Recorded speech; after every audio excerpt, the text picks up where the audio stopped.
এদেশে হাজার হাজার মাধ্যমিক এবং উচ্চ মাধ্যমিক শিক্ষক রয়েছে যারা মানবেতর জীবনযাপন করছে, কিন্তু মাধ্যমিক শিক্ষাকে এখনো জাতীয়করণ করা হয় নাই। প্রাথমিক ও গণশিক্ষা এবং মাধ্যমিক ও উচ্চ মাধ্যমিকে যে বাজেট দেওয়া হয়েছে আমরা সেখানে লক্ষ্য করেছি, সেখানে মাদ্রাসা শিক্ষার এবং কারিগরি শিক্ষার জন্য সর্বনিম্ন বাজেট দেওয়া হয়েছে। কিন্তু দুঃখের বিষয়, আমাদের দেশ নৈতিক মানুষের চরম অভাব। আমাদের দেশের মাদকাসক্তের সংখ্যা বৃদ্ধি পাচ্ছে। নৈতিক মানুষ তৈরি করতে না পারার কারণে আমাদের যুব সমাজ মাদকাসক্তের দিকে এগিয়ে যাচ্ছে।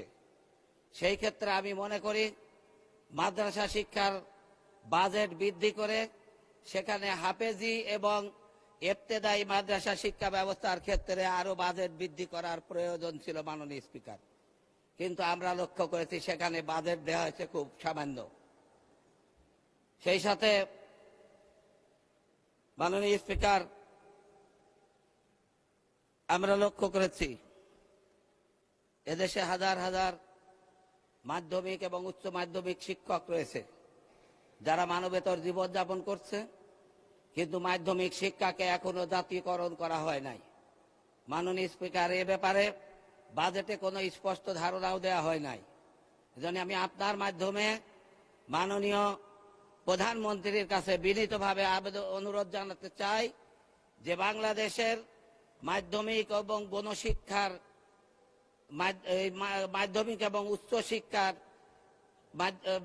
কে জাতীয়করণ করার জন্য আমি বিনীতভাবে অনুরোধ জানাচ্ছি মাননীয় স্পিকার। মাননীয় স্পিকার, সেই সাথে আমাদের দেশের যদি ছোট ছোট বাচ্চাদেরকে আদর্শ মানুষ হিসাবে গড়ে তোলা যায়, তাহলে আগামীর বাংলাদেশ মাদক মুক্ত বাংলাদেশ হবে বলে আমি মনে করি।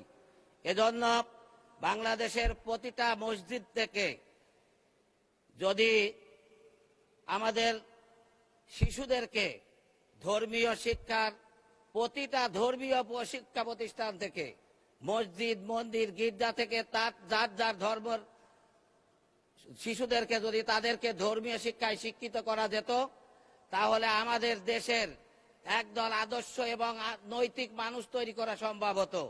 এজন্য আপনার মাধ্যমে আমি মাননীয় মন্ত্রী মহোদয়কে অনুরোধ জানাতে চাই, প্রতিটা মসজিদ থেকে, প্রতিটা ধর্ম শিক্ষা থেকে ছোট ছোট বাচ্চাদেরকে ধর্মীয় শিক্ষায় বড় করার ব্যবস্থা করা হোক, সেখানে গণশিক্ষার ব্যবস্থা করা হোক। মাননীয় স্পিকার, ইবতেদায়ী শিক্ষা ব্যবস্থাকে এখনো জাতীয়করণ করা হয় নাই।